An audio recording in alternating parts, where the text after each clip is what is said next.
तो म्यूटेशंस को हमने डिवाइड कर रखा है डिपेंडिंग ऑन द कोज वे, इनकी किस तरीके से होती हैं। तो मैंने इनको दो कैटेगरी में बांट रखा है। फर्स्ट फर्स्ट हो जाएगा स्पॉन्टेनियस, दूसरा हो जाएगा इंड्यूस। तो स्पॉन्टेनियस वो होती हैं जो नेचर में ऑटोमेटिकली होती रहती हैं, और इंड्यूस वो होती हैं जिनको हम कुछ अ, अपने आप को एक्सपोज करके या किसी सब्सटेंस को एक्सपोज करके, चाहे किसी केमिकल्स में या फिर रेडिएशंस में, जो करवाते हैं, तो उनको बोलोगे इंड्यूस्ड। ठीक है। तो they are occur suddenly at any point of time at as a result of natural change in the DNA structure पे। तो obvious सी बात है, ये सडनली होती हैं और किसी भी टाइम पर हो सकती हैं। ठीक है। रेप्लिकेशन एरर इसका मेन कारण है, यानी कि स्पॉन्टेनियस म्यूटेशन क्यों होती हैं, क्योंकि रेप्लिकेशन में एरर हो सकता है। भाई हमें पता है कि डीएनए रेप्लिकेशन होता है वो फास्टली, जो डीएनए पॉलीमरेज एंजाइम है वो नए न्यूक्लियोटाइड को ऐड करता है लैगिंग और लीडिंग स्ट्रैंड के ऊपर। ठीक है। अगर वहां पर एरर आ जाए और एक नया, एक मान लो ये आपका क्या था, एक स्टैंड ये है जो कि, और दूसरा स्टैंड यहाँ पर नया जो बेस पे रहे हो इधर ऐड हो रहे हैं इस तरीके से, इस डायरेक्शन में। ठीक है। तो यहाँ पर मान लो नीचे था आपका ए, जी, सी और सी। तो यहाँ पर जो नए बेस पेयर ऐड होंगे वो क्या होंगे भाई, होना क्या चाहिए था टी, इसके साथ में यहाँ पर सी, और यहाँ पर आपका जी, और जी आपका जी। ठीक है।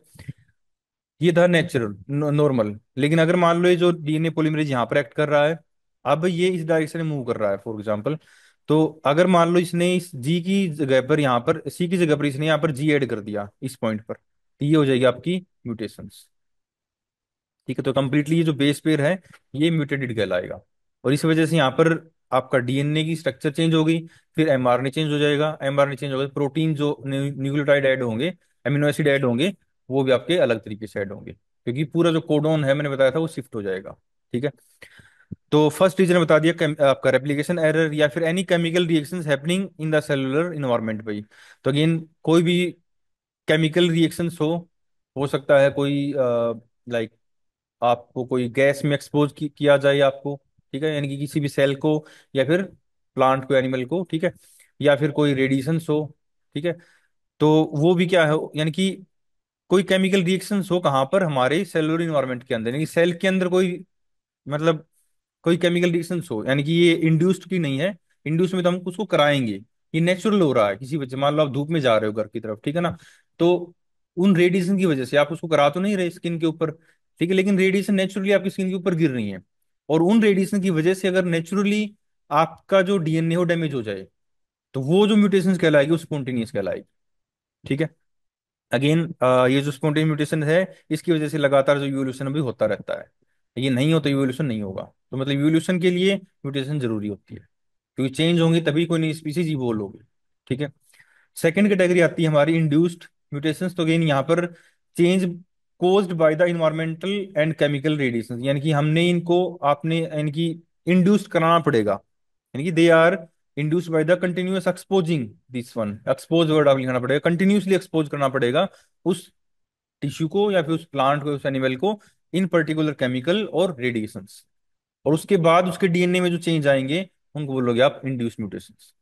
और यहाँ पर जो हम केमिकल और रेडिएशंस यूज करते हैं, इनको बोलते हैं म्यूटेशंस, यानी कि जो सब्सटेंस म्यूटेशंस को कोज करते हैं, यानी कि जिनकी वजह से म्यूटेशंस इंड्यूस्ड होती है, उन सब्सटेंस को बोलेंगे आप म्यूटेशंस।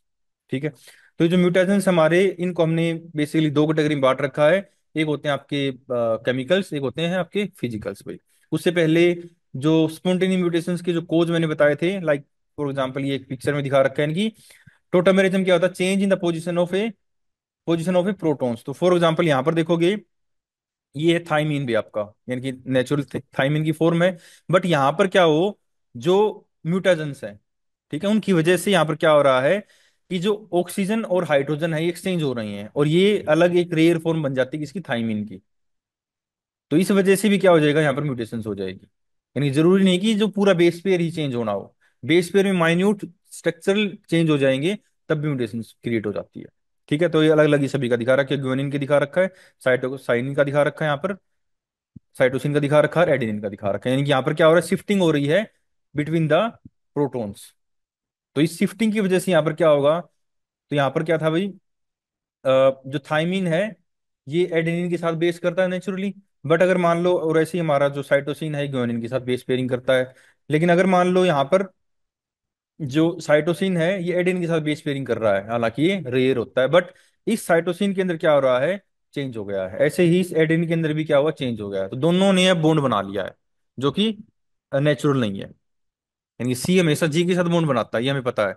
लेकिन अगर मान लो इन स्पॉन्टेनियस म्यूटेशंस की या फिर इन प्रोटोन चेंज के कारण जो बेस पेयर है उनकी स्ट्रक्चर बदल जाए, और वो उस बदली हुई स्ट्रक्चर के कारण इम्प्रॉपर बेस पेयरिंग करें दूसरे बेस के साथ, ठीक है, तो उसको बोलोगे आप टोटामेरिज्म। टोटोमेरिज्म वैसे आपका केमिस्ट्री का वर्ड है ये, जिसमें उसकी केमिकल स्ट्रक्चर चेंज होती है because of the shifting of the protons. Proton के चेंज होने से उस पर्टिकुलर कंपाउंड की स्ट्रक्चर में चेंज हो जाना, उसको बोलोगे टोटोमेरिज्म। और उस स्ट्रक्चर चेंज होने के बाद जो म्यूटेशंस होती है उसको बोलोगे आप, आपका स्पॉन्टेनियस म्यूटेशंस में एक रीजन है, हो जाएगा ये वही। ये अगेन इसका दिखा रखा है, ठीक है। तो अगेन ये थाइमीन के साथ यहाँ पर ये अलग अलग बेस पेयरिंग, ये फोटो मैंने आपको दिखा दी है। इसके बाद सेकंड रीजन में बता रहे हैं मिसमैच वोबल बेस पेयरिंग। तो अगेन मैंने पढ़ा था एक, जब डीएनए रेप्लिकेशन देखा था या जेनेटिक कोड में भी मैंने बताया था, एक होता है वोबल हाइपोथेसिस, सुन रखा होगा आपने। डीएनए ट्रांसलेशन में आता है वैसे बेसिकली ये, यानी कि वोबल हाइपोथेसिस, ये वर्ड है ना, WOBBLE, वोबल। तो वोबल हाइपोथेसिस क्या होता है कि जब आपकी एमआरएनए की चेन होती है, ठीक है, तो यहाँ पर क्या होते हैं, कोडोन होते हैं, तीन तीन का बेस पेयर होता है। एक मान लो मैं गैप देके बना रहा हूँ, सेकंड कोडोन, ये थर्ड कोडोन, ऐसे ही मान लो फोर्थ, और ये मान लो फिफ्थ कोडोन भाई, ठीक है। और इसके रिस्पेक्ट में यहाँ पर आपका मान लो राइबोसोम होता है, smaller unit and larger unit, और उसके साथ में यहाँ पर टीआरएनए आता है इस कोडोन के कॉम्प्लीमेंट्री अमीनो एसिड को लेके, ठीक है। अगर जब ये टीआरएनए यहाँ पर आएगा, तो टीआरएनए में एक होता है इसका एक्सेप्टर आर्म, एक होती है इसकी एंटी कोडोन आर्म, जो इसके उल्ट यानी कि जहां पर अमीनो एसिड जुड़ता है ना, टीआरएनए स्ट्रक्चर याद होगी ऐसे, यानी कि आप, यानी कि कुछ कुछ इस टाइप से स्ट्रक्चर होती है उसकी, ठीक है ना। तो यहाँ पर इसकी एक्सेप्टर आर्म होती है जहां पर अमीनो एसिड जुड़ता है। इसके नीचे यहाँ पर क्या होता है, इसका एंटी कोडोन लूप होता है वैसे ये, ठीक है। तो यहाँ पर वो कोडोन होंगे जो इसके कॉम्प्लीमेंट्री होंगे, और उनके कॉम्प्लीमेंट्री यहाँ पर आपका अमीनो एसिड जुड़ेगा। यानी कि यहाँ पर कौन सा टीआरएनए आएगा वो डिसाइड होता है, ये डिसाइड करते हैं साथ में ये डिसाइड, यानी यहाँ पर जो प्रॉपर पेयरिंग होगी ना, उसके रिस्पेक्ट में यहाँ पर जो एक्सेप्टर आर्म है वहां पर अमीनो एसिड चिपकता है। ये आपने ट्रांसलेशन इसके लिए पढ़नी पड़ेगी एक बार। तो यहाँ पर ये बता रहा है कि जब पेयरिंग होती है तो हमेशा पेयरिंग केवल दो बेस पेयर प्रॉपर पेयरिंग करते हैं और तीसरा लूज रहता है। यानी कि जब यहाँ पर मान लो टीआरएनए आ रहा है, फॉर एग्जांपल ये आपका टीआरएनए है, तो यहाँ पर मान लो है जी GC A, ठीक है, फॉर एग्जांपल। तो यहाँ पर पेयरिंग के लिए केवल दो ही प्रॉपर पेयर करेंगे, तीसरा अगर लूज रहता तो भी चल जाता है, ठीक है। तो यहाँ पर जो टीआरएनए है उसके पास क्या होना चाहिए, उसके पास होना चाहिए CG, और यहाँ पर कोई भी, ठीक है। इसलिए जो कोडोन होते हैं, कितने कोडोन है टोटल, कितने कोडोन है, total total number of codon तीन, तो ये तो है, अब तीन न्यूक्लियोटाइड का एक कोडोन बनता है, तो टोटल कोडोन कितने हैं, 64। 64 में से तीन क्या आपके स्टॉप कोडोन है, तो टोटल कितने बचे, 61 बचे ना। तो टोटल 61 है, बट जो टीआरएनए है वो कितने हैं, या फिर आप ये मैं कहूँ कि जो प्रोटीन बनता है उसमें कितने अमीनो एसिड आपको चाहिए, एसेंशियल अमीनो एसिड कितने होते हैं, 20 अमीनो एसिड चाहिए प्रोटीन बनाने के लिए। तो वो जो 20 अमीनो एसिड्स हैं वो जुड़ते हैं किसका, टीआरएनए के साथ।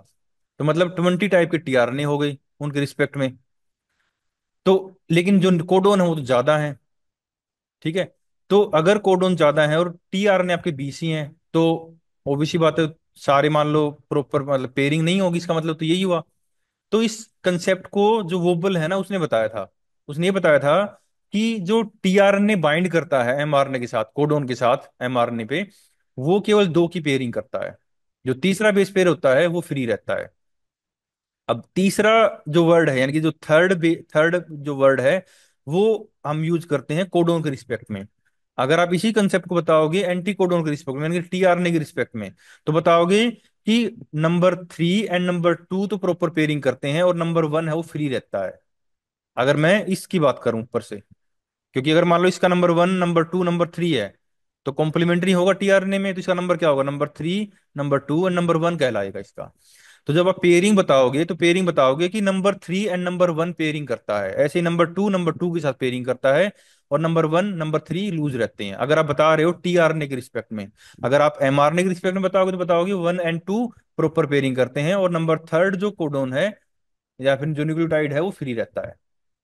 ठीक है, इस वजह से जो 20 आपके अमीनो एसिड्स हैं वो 61 कोडोन को कोड कर सकते हैं, यानी कि उनको जो अमीनो एसिड्स में जुड़ सकता है। इसको कंसेप्ट को बोला जाता है वोबल हाइपोथेसिस। ठीक है, अब यहाँ पर जो हमारा म्यूटेशंस वाला कंसेप्ट था, इसमें क्या बता रहा है ये, कि mutations caused by mismatch wobble pairing, यानी कि यहाँ पर देखोगे आप, ये डीएनए है, पेरेंटल डीएनए रेप्लिकेशन हो रही है, और ये जो आप लैगिंग स्ट्रैंड और लीडिंग स्ट्रैंड बता दोगे यहाँ पर। ठीक है, तो यहाँ पर ये तो नेचुरल बन गया, यहाँ पर कोई दिक्कत नहीं आई।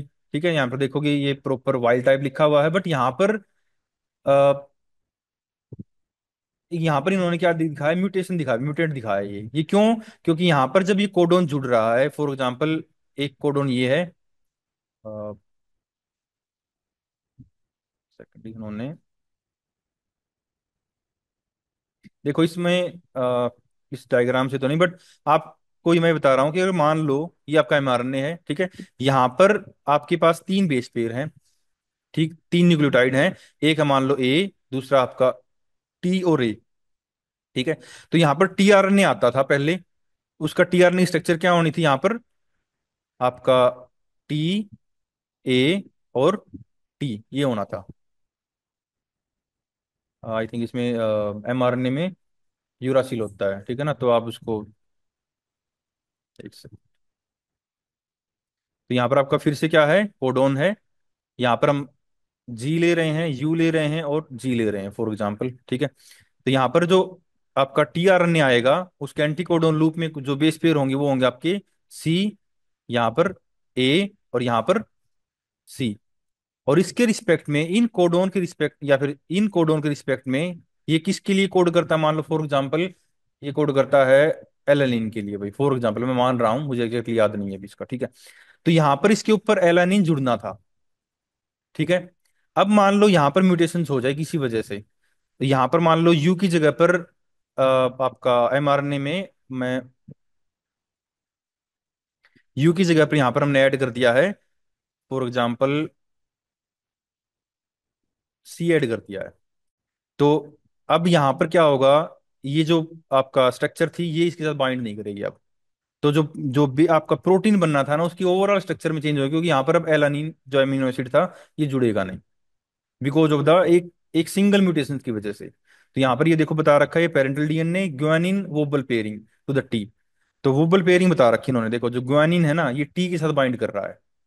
ठीक है, यानी कि दो तो प्रॉपर बाइंडिंग कर रही है, ये वाले भी प्रॉपर बाइंडिंग है, बट ये वाले जो है वोबल पेयरिंग है, यानी जो थर्ड होता है मैंने बताया था वोबल पेयरिंग बोलते हैं उसको, जो थर्ड जो लूज रहता है उसको वोबल पेयरिंग बोलते हैं। तो इस वोबल पेयरिंग की वजह से यहाँ पर नेचुरल पेयरिंग है, कोई इसमें दिक्कत नहीं आई, और यहाँ पर ये वाइल्ड टाइप के बन गए। बट इस वोबल पेयरिंग की वजह से क्या आया यहाँ पर, ये तो प्रॉपर पेयरिंग हो रही है, बट यहाँ पर यूरासिल आना था इसमें, नहीं ये तो सॉरी डीएनए ही बना रहा है, डीएनए एप्लीकेशन दिखा रखा है इन्होंने। तो यहाँ पर ये इस वूबल पेयरिंग की वजह से जो स्ट्रक्चर है ना वो अल्टीमेटली चेंज हो जाती है इसमें। ठीक है, तो इसमें आपने यानी कि एग्जैक्टली इसका डायग्राम यहाँ पर नहीं है जो ये बताना चाह रहा है, ये बताना ये चाह रहा है कि अगर मान लो आपने जो बेस पेयर है वो चेंज कर दिया, उसकी वजह से जो पेयरिंग है वो प्रॉपर नहीं होगी, और पेयरिंग प्रॉपर नहीं होगी तो जो अमीनो एसिड जुड़ना था वो नहीं जुड़ेगा, उसकी जगह पर दूसरा अमीनो एसिड जुड़ जाएगा, और उसकी वजह से यहाँ पर म्यूटेशन क्रिएट हो जाएगी। इसके बाद सेकंड बता रहा है एडिशन एंड डिलीशन भी, तो एडिशन एंड डिलीशन देख लिया था यहाँ पर, addition of an extra base pair, तो अगेन अगर एक्स्ट्रा बेस पेयर यहाँ पर ऐड हो रहा है तो क्या करेगा यहाँ पर ये लूप क्रिएट करेगा, और ऐसे ही मान लो कोई डिलीट हो जाता है तो उसकी वजह से भी ये लूप बनेगा, और जो सेगमेंट है वो डिलीट हो जाएगा, ये मैंने आपको लास्ट क्लास में बताया था। इसके बाद नेक्स्ट आते हैं इसमें डीप्यूरिनेशंस, यानी कि loss of purine base from the nucleotide, यानी कि डी यानी कि प्यूरिन बेस, तो प्यूरिन आपके होते हैं ए और जी।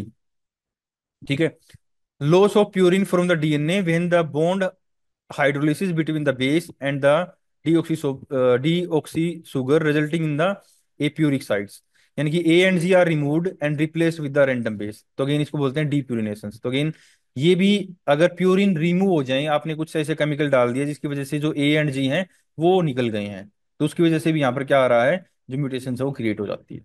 जो सिंपल बेस पेयर कोई भी हो सकता है। डीएमिनेशन हो जाएगा लॉस ऑफ अमीनो ग्रुप, यानी कि अमीन ग्रुप। तो अमीन ग्रुप हमारा होता है आपकी साइटोसिन के ऊपर, और ऐसे ही यहाँ पर ये आपका इसी पे होता है वो साइटोसिन, और यहाँ पर यानी कि डीएमिनेशन हुआ है, तो जो साइटोसिन है ना ये कन्वर्ट हो रहा है यूरासिल के अंदर, ये बता रहा है। ठीक है। तो ओबीसी बात है, जहां पर साइटोसिन जुड़ना था, यहाँ पर मान लो पहले जी था बेस पेयर में, उसके ऊपर सी जुड़ना था, बट अब इसके अंदर क्या होगा, डीएमिनेशन हो गया है। अब यहाँ पर इस जी के साथ अब क्या जुड़ेगा, यू जुड़ जाएगा, तो ओबीसी बाद म्यूटेशन को क्रिएट हो जाएगी। ऐसे ही ये कुछ और बता रहा, थाइमिन था नेचुरली, लेकिन यहाँ पर डीएमिनेशन हो गया है। तो जो यानी कि ये जो स्ट्रक्चर है, यानी कि हालांकि ये आपका न्यूक्लियोटाइड नहीं है, ये आपका 5 मिथाइल साइटोसिन है, लेकिन इसका अगर मान लो ये है तो साइटोसिन एक तरीके से, ठीक है, लेकिन अगर इसका डीएमिनेशन हो जाए ना तो ये यानी कि कन्वर्ट हो जाएगी इसमें थाइमीन में। ठीक है, तो इस वजह से भी यहाँ पर हमें जो चेंजेस हैं स्ट्रक्चर में देखने को मिलती है, यानी कि यहाँ पर हो क्या रहा है कि कुछ ऐसी स्ट्रक्चर जो बेस पेयर नहीं है, बट वो बेस पेयर में कन्वर्ट हो जाते हैं because of the some deamination process. ऐसे ही हमारा डीएनए ऑक्सीडेशन है भाई, तो DNA oxidation process of oxidative damage on the deoxyribonucleic acid, यानी कि यहाँ पर क्या हो रहा है, डीएनए में डैमेज हो रहा है। It occur most readily at the guanine residue due to the high oxidation potential of this base related to the cytosine, यानी कि यहाँ पर क्या हो रहा है कि जो आपका ग्वानिन है भाई, इसमें ऑक्सीडेशन ज्यादा होता है। ठीक है, तो यहाँ पर इन्होंने ये आई थिंक जो ग्वानिन है, जो बेस पेयर आपका, इसमें क्या क्या ऑक्सीडेशन हुई है, और यहाँ पर ये बता रहा है कि ये पूरी स्ट्रक्चर ग्वानिन कन्वर्ट हो जाएगी 3 हाइड्रो ऑक्सी ग्वानिन में बिकॉज ऑफ द ऑक्सीडेशन।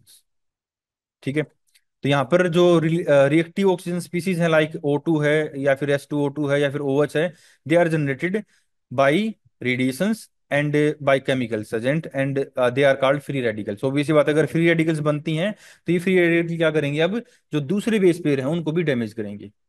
ठीक है, फ्री रेडिकल तो सुना होगा नाम केमिस्ट्री में आई थिंक, ठीक है ना। ओके, तो an important oxidation product is 8 hydroxy guanine which is the miss pair with the adenine resulting in the, यानी कि अगर मान लो ग्वानिन आपका 8 हाइड्रोक्सी ग्वानिन में कन्वर्ट हो जाता है बिकॉज ऑफ द ऑक्सीडेशन, अब ये जो ग्वानिन है ये पेयरिंग करेगी इसके साथ भाई, एडेनिन के साथ। हालांकि इसने पेयरिंग करनी थी किसके साथ, साइटोसिन के साथ। नेचुरली जी आपका सी के साथ पेयरिंग करता है, लेकिन इसमें क्या हो गया, ऑक्सीडेशन हो गई, और उस ऑक्सीडेशन की वजह से ये पूरी स्ट्रक्चर कन्वर्ट हो गई। एग्जाम्पल बता रहा है जैसे सिंपल ये आपको, कि एक तो ये बताया कि डीएनए ऑक्सीडेशन ज्यादा होता है किसमें, ग्वानिन में, बाकी बेस पेयर की वजह से। और जब ये ऑक्सीडेशन हो जाती है because of the some kind of these free free reactive free radicals, ठीक है, और उसकी वजह से जो पूरी ग्वानिन की स्ट्रक्चर है वो 8 हाइड्रोक्सी ग्वानिन में कन्वर्ट हो जाती है। और इसके बाद ये जो स्ट्रक्चर है ये पेयरिंग करती है ए के साथ, ना कि सी के साथ। तो अगर मान लो इम्प्रॉपर इम्प्रॉपर पेयरिंग होगी तो obvious सी बात है म्यूटेशन हमें देखने को मिलेगी भाई। नेक्स्ट आते हैं रेडिएशंस में, तो अगेन यहाँ पर दो टाइप के म्यूटेशंस हैं हमारे, रेडिएशंस हैं और दूसरे हो जाएंगे हमारे केमिकल्स में। तो पहले हम पढ़ेंगे रेडिएशंस को। तो रेडिएशन में रेडिएशन दो टाइप की होती हैं, आयनाइजिंग रेडिएशंस और नॉन आयनाइजिंग रेडिएशन भाई। तो आयनाइजिंग में ओब्वियसली बात आपकी गामा रेज है, एक्स रेज है, या फिर कॉस्मिक रेज, इनको आयनाइजिंग बोलते हैं। यानी कि they these radiations dislodge the electrons from the atoms, changing the stable molecule into the free radical, यानी मेनली ये फ्री रेडिकल क्रिएट करती हैं।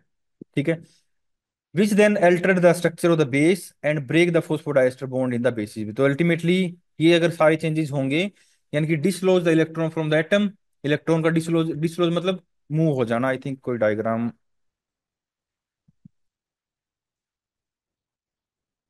नहीं, डायग्राम है नहीं इसका एग्जैक्टली। तो मतलब यहाँ पर क्या हो रहा है, इलेक्ट्रॉन की शिफ्टिंग हो रही है, तो इलेक्ट्रॉन की शिफ्टिंग होगी तो क्या होगा भाई, उस पर्टिकुलर मोलिक्यूल की जो स्ट्रक्चर वो चेंज हो जाएगी। तो इलेक्ट्रॉन ऑब्वियसली बात बॉन्ड बनाते हैं, केमिस्ट्री में पढ़ा हुआ आपने। तो अगर मान लो जो बॉन्डिंग है वो डिस्टर्ब हो रही है, और वहां पर जो फ्री लोन पेयर बोलते हैं फ्री इलेक्ट्रॉन को, I think lone pair electron, अगर मान लो पहले जुड़े हुए हैं, अगर रेडिएशन की वजह से क्या हुआ बॉन्ड टूट जाए तो वो इलेक्ट्रॉन फ्री हो जाएंगे अब आपके। अगर वो फ्री हैं तो वो किसी के साथ भी बेस पेयर मतलब पेयरिंग कर सकते हैं। ठीक है, और उसकी वजह से यहाँ पर क्या होगा, उस इम्प्रॉपर पेयरिंग की वजह से क्या होगा, यहाँ पर जो स्ट्रक्चर है उस बेस की वो अल्टर्ड हो जाएगी। और साथ में ही ये जो रेडिएशंस हैं, जो फोस्फोडाइस्टर बॉन्ड होता है उन बेस की बेस बीच बीच में, ताकि जो डीएनए था ना इसमें, इस फोस्फोडाइस्टर बॉन्ड अगर ब्रेक होता है, अगर मान लो एक ब्रेक हो गया तो अल्टीमेटली फिर दूसरा ब्रेक होगा, क्योंकि इसको फिर अपने आप को आपको रीहील करना पड़ेगा, रिपेयर करना पड़ेगा। They leading to the cause of the growth chromosomal mutation in the humans. तो obvious सी बात, अगर मान लो ये आपका डीएनए था, इसमें मान लो सिंगल ब्रेक होता है और उसके बाद मान लो सेम पॉइंट पर दूसरा ब्रेक हो जाता है, तो पूरा जो सेगमेंट है वो ब्रेक हो जाएगा, मतलब जो सेगमेंट है वो डिलीट हो जाएगा पूरा। तो अगेन आप कह सकते हो कि जो लाइक क्रोमोसोमल म्यूटेशन हमें देखने को मिला, लाइक डिलीशन हो गया, आपका इन्वर्जन हो रहा है उसकी वजह से, तो ये भी हमें देखने को मिलता है because of these ionising radiations पे। तो अपने एग्जाम्पल याद रखने हैं, gamma rays, X rays and cosmic rays. दूसरा आता है नॉन आयनाइजिंग भी, तो अगेन नॉन आयनाइजिंग में आ जाएगा आपका यूवी रेज भी have less energy as compared to the ionising radiations. तो वैसे बात आयनाइजिंग, जैसे आपने देखा होगा, ये जो एक्स रेज की मशीन होती है वो आपकी बोन की स्ट्रक्चर को फिल्म पे इम्प्रिंट कर देती है। ऐसे ही मान लो जो आपकी जो दूसरी रेडिएशंस होती हैं, ये भी कहीं ना कहीं कैंसर वगैरह क्रिएट कर देती हैं, क्योंकि इनके पास एनर्जी ज्यादा होती है as compared to UV light भाई। तो यूवी लाइट को ज्यादातर यूज किया जाता है किसमें, जो माइक्रोब्स वगैरह होते हैं ना उनको मारने के लिए, ठीक है, बैक्टीरिया को रिमूव करने के लिए। They have less energy as compared to the ionising radiations. Example UV light आ जाएगी। तो यहाँ पर जो यूवी लाइट हैं, इनमें स्पेशली जो पायरिमिडीन बेस होते हैं भाई, ये आपके प्यूरिन है और ये आपके पायरिमिडीन हो जाएंगे। तो यहाँ पर ये बता रहा है पायरिमिडीन के अंदर जब पायरिमिडीन जो बेस होते हैं टी और सी, जब ये यूवी लाइट को ऑब्जर्व कर लेते हैं एनर्जी को, तो उस एनर्जी की वजह से क्या होता है, इनके बीच में डबल बॉन्ड क्रिएट हो जाता है। लाइक दैट यहाँ पर आप देखोगे इस डायग्राम में, यहाँ पर जो ये एक बेस पेयर, एक स्टैंड ये था, दूसरा स्टैंड स्टैंड ये था, इस तरीके से ये आपके बेस पेयर हैं। बट यहाँ पर ये प्रो पेयरिंग इस तरीके से, यानी कि यहाँ पर डबल बॉन्ड बन रहा है इस तरीके से, समझ रहे हो। तो ये जो डबल बॉन्ड बना है इसको बोलते हैं पायरिमिडीन डाइमर्स। तो इस वजह से भी यहाँ पर क्या हो रहा है कि अब ये पायरिमिडीन डाइमर बन गया ना, तो अब ये जो जो डबल बॉन्ड बना है दो आपके साइटोसिन के बीच में, अब ये जो साइटोसिन है आपके थाइमीन, आपके थाइमीन है, they are not free to bond with the A, यानी कि यहाँ पर जो बॉन्ड था वो टूट जाएगा। अब ये बॉन्ड अगर ब्रेक होगा तो सिंपल सी बात है डीएनए स्ट्रक्चर में फिर से चेंज आ जाएगा। तो हम यही पढ़ रहे हैं कि डीएनए स्ट्रक्चर में चेंज कैसे आ रहा है। तो यहाँ पर आपने बताना कि नॉन आयोनाइजिंग रेडिएशन किस तरीके से डीएनए स्ट्रक्चर में चेंज करती हैं, ठीक है। तो आपने बताना है कि they are the less energy as compared to ionising, example UV, and when the UV light absorb by the pyrimidine bases, they make double bond between them, and this bond is known as pyrimidine dimers। तो again ये T T के बीच में हो सकता है, या फिर आपका जो सी सी के बीच में भी हो सकता है।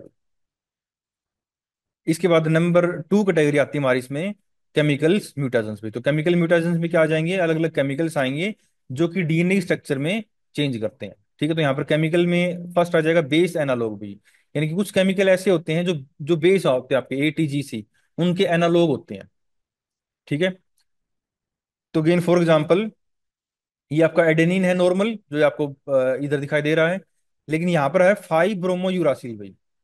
तो 5 ब्रोमो यूरासिल जो है वो आपका, यानी कि थाइमीन की जैसी स्ट्रक्चर होती है इसकी, यानी कि है तो ये केमिकल, यानी कि आपका थाइमीन नहीं है ये, बट इसकी जो स्ट्रक्चर है वो थाइमीन के जैसी है लगभग। और इस स्ट्रक्चर एनालॉजी की वजह से क्या होगा, ये जो 5 ब्रोमो यूरासिल है ना, ये बॉन्ड बना लेगा एडेनिन के साथ। तो अगर मान लो आपने किसी सेल को एक्सपोज कर दिया है 5 ब्रोमो यूरासिल में, तो वहां पर जब डीएनए पोलीमरेज ऐड करता है न्यूक्लियोटाइड को, तो उसको ये नहीं पता होता कि भाई थाइमिन कौन सा है, 5 ब्रोमो यूरासिल कौन सा, क्योंकि स्ट्रक्चर दोनों की सेम है। तो जो उसको मिलेगा पहले उसको वहां पर जोड़ देगा, वो ऐड करेगा, ऐड करने की कोशिश करेगा, और यहाँ पर जो बॉन्ड है वो ये बना सकता है, प्रॉपर बॉन्डिंग बन रही है। तो इस इम्प्रॉपर या फिर कैसे, तो इस केमिकल की वजह से जो वो पूरी स्ट्रक्चर थी आपकी डीएनए की वो अल्टर्ड हो जाएगी। ऐसे ही यहाँ पर ये कुछ एग्जाम्पल, तो आपने वो बेसिक बात है केमिकल, आपने बताना कि बेस एनालॉग होती क्या है, तो they are the chemical structure similar to the any four, यानी कि किसी भी बेस पेयर के जैसे हो सकते हैं ये, यानी ये आपके एडेनिन के जैसे हो सकते हैं, थाइमिन के जैसे हो सकते हैं, साइटोसिन जैसे हो सकते हैं, या फिर गुआनिन जैसे हो सकते हैं। और कुछ एग्जाम्पल आपने बताने हैं, तो फर्स्ट आ जाएगा 5 ब्रोमो यूरासिल जो कि थाइमीन का एनालॉग है, और दूसरा 2 अमीनो प्यूरिन भाई, ये आपका एडेनिन का एनालॉग है। तो आपने बस एग्जाम्पल इसमें ज्यादा इंपॉर्टेंट है, आपसे छोटे क्वेश्चन में केमिकल म्यूटेशन पूछता है तो भी आपने ये केमिकल जो एग्जाम्पल है ये लिख के आने। क्लियर है? तो यहाँ पर ये आप देखोगे नीचे, ये नॉर्मल ग्वानिन है, और यहाँ पर साइटोसिन की बता रखा है इन्होंने, ठीक है ना। तो साइटोसिन में 5 ब्रोमो यूरासिल ये इस ग्वानिन के साथ बॉन्ड बना रहा है। यानी कि जो केमिकल्स है ना, ये इनकी जो स्ट्रक्चर है वो कुछ ऐसी होती है कि वो बॉन्ड बना सकते हैं किसी नेचुरल न्यूक्लियोटाइड के साथ। हालांकि वो नेचुरल बेस पेयर नहीं है आपकी, ठीक है, बट स्ट्रक्चरल या फिर एनालॉजी की वजह से वो पेयरिंग कर लेते हैं, और उस इम्प्रॉपर पेयरिंग की वजह से हमें म्यूटेशंस देखने को मिलती है। सेकंड आ जाएगा इसमें, तो फर्स्ट था हमारा केमिकल्स में बेस एनालॉग, सेकंड आ जाएगा effect of deaminating agents like HNO2 भाई। तो यहाँ पर लाइक कुछ एजेंट है लाइक HNO2, ठीक है। तो यहाँ पर क्या है, ये जो ओरिजिनल बेस पेयर था भाई, यानी कि ये करता क्या है, ये केमिकल है, obvious सी बात है। ये केमिकल कर क्या रहा है कि ये जो ग्वेनिन था आपका, इसको, इनकी इसकी स्ट्रक्चर को यहाँ पर क्या कर रहा है, मॉडिफाई कर रहा है। यानी कि इसको बना दिया इन्होंने, ये आपका जेंथिन बना दिया एक तरीके से। और ऐसे ही ये जो साइटोसिन है इसको यहाँ पर यूरासिल में कन्वर्ट कर दिया, और एडेनिन को इसने हाइपोजेंथिन में कन्वर्ट कर दिया है। तो यहाँ पर क्या है, ओवरऑल ये जो केमिकल है, आई थिंक डी एमिनेटिंग है, आई थिंक अमीन ग्रुप को रिमूव कर रहा होगा कहीं, एक ये रहा, अच्छा एक यहाँ पर भी है। तो इन बेस पेयर को ये क्या कर रहा है, जो केमिकल एजेंट आपका HNO2 यानी कि नाइट्रस एसिड, ये रिमूव कर देता है। और इस ये केमिकल यानी कि जो अमीन ग्रुप अगर रिमूव होता है, तो यहाँ पर जो ए है वो, यानी कि जो आपका साइटोसिन था ना, ये कन्वर्ट हो जाएगा इसमें यूरासिल में। और अब ये यूरासिल ए के साथ बॉन्ड करेगा, ना कि जी के साथ, क्योंकि इसने साइटोसिन था जिन्हें जी के साथ बॉन्ड बनाना था नेचुरली, बट इस केमिकल ने इसकी स्ट्रक्चर को चेंज कर दिया, और अभी जी के साथ बॉन्ड ना बना के ए के साथ बॉन्ड बना। बाद नंबर थर्ड आते हैं रिलेटिंग एजेंट्स, या फिर हाइड्रो ऑक्सी ऑक्साइल अमीन, NH2OH। तो ये है आपके हाइड्रोक्सिल ग्रुप 2 साइटोसिन। तो लेकिन यहाँ पर भी ये केमिकल एक तरीके से, यानी कि साइटोसिन को कन्वर्ट करता है किसमें, हाइड्रोक्सिल अमीन साइटोसिन में। और अब ये जो साइटोसिन है ना, ये इस केमिकल म्यूटेशंस की वजह से बॉन्ड बनाएगा आपका ए के साथ। तो इसने नेचुरली सी ने बॉन्ड बनाना था जी के साथ, बट यहाँ पर क्या होगी, म्यूटेशंस हो गई, इस केमिकल म्यूटेशन ने क्या कर दिया, इसकी स्ट्रक्चर को चेंज कर दिया है। और अभी हाइड्रोक्सिल अमीन साइटोसिन है, ये एडेनिन के साथ बॉन्ड बनाया, क्योंकि इसकी जो स्ट्रक्चर इसने इस तरीके से अल्टर कर दी कि जो DNA पॉलीमरेज है वो जब इसको ऐड करेगा ना, तो ये बॉन्ड बनाएगा ए के साथ, ना कि। उसके बाद नंबर 4 पे आते हैं हम, अल्कलाइटिंग एजेंट्स, या फिर इसमें आ जाएंगे आपका मिथाइल मिथेन सल्फोनेट, ठीक है। तो यहाँ पर ग्वेनिन है, आपने ऐड किया मिथाइल मिथेन सल्फोनेट भाई, MMS, और ये कन्वर्ट होगा आपका 6, जो ग्वेनिन था ये कन्वर्ट होगा इसमें 6 मिथोक्सी ग्वेनिन में। और अब ये जो स्ट्रक्चर है अगेन थाइमिन के साथ बॉन्ड बना रही है, ना कि साइटोसिन के साथ, क्योंकि जो नेचुरली क्या था, ग्वानिन ने साइटोसिन के साथ पेयरिंग करनी थी, ट्रिपल बॉन्ड बनाने थे, बट अब ये ट्रिपल बॉन्ड बना रहा है किसके साथ, थाइमिन के साथ। नॉर्मली जो थाइमिन आपका वो डबल बॉन्ड बनाता है ए के साथ, आपके ग्वानिन के साथ। लेकिन अब इस मिथाइल मिथेन सल्फोनेट की वजह से यहाँ पर क्या हो रहा है कि ये जो ग्वानिन है ये चेंज हो रहा है 6O6 मिथाइल ग्वानिन में। और इस वजह से यहाँ पर ये जो केमिकल स्ट्रक्चर बनी है, या फिर जो स्ट्रक्चर चेंज हुई है, अब ये पेयरिंग कर रहा है थाइमिन के साथ, डबल बॉन्ड ही बना रहा है। तो यहाँ पर ये ऐड कर रहा है 6 ऑक्सीजन टू द, ये रखा आई थिंक ये वाला ऐड किया इसने, ठीक है। एंड प्रोड्यूस्ड 6 अल्कलाइन ग्वेनिन भाई, यानी कि इसने ग्वेनिन की स्ट्रक्चर को चेंज कर दिया किसने, मिथाइल मिथेन सल्फोनेट। तो आपने केमिकल के नाम याद रखने पड़ेंगे इसमें बस, ठीक। ऑक्सीडेटिव रिएजेंट्स, तो अगेन यहाँ पर SOD है, sulphur oxide radicals, and H2O2 है भाई। तो यहाँ पर ग्वेनिन को जो ऑक्सीडेटिव रेडिकल्स हैं, यानी कि जो आपकी फ्री रेडिकल्स होते हैं एक तरीके से, वो चेंज करती हैं स्ट्रक्चर में भी। और ये पेयरिंग करती है अब एडेनिन के साथ, यानी कि स्ट्रक्चर में चेंज कर देगा। ग्वेनिन को बना दिया इसने 8 ऑक्सी 7 8 डी हाइड्रोक्सी ग्वेनिन में। और अब ये जो ग्वेनिन है, ये सी के साथ पेयरिंग ना करके ये डबल बॉन्ड बनाएगा ए के साथ, ठीक है। तो अगेन ये है क्या actually, they are the some kind of reactive form of the oxygen damage DNA and induce mutations by the bringing chemical change in the DNA structure। तो they are the actually free radicals.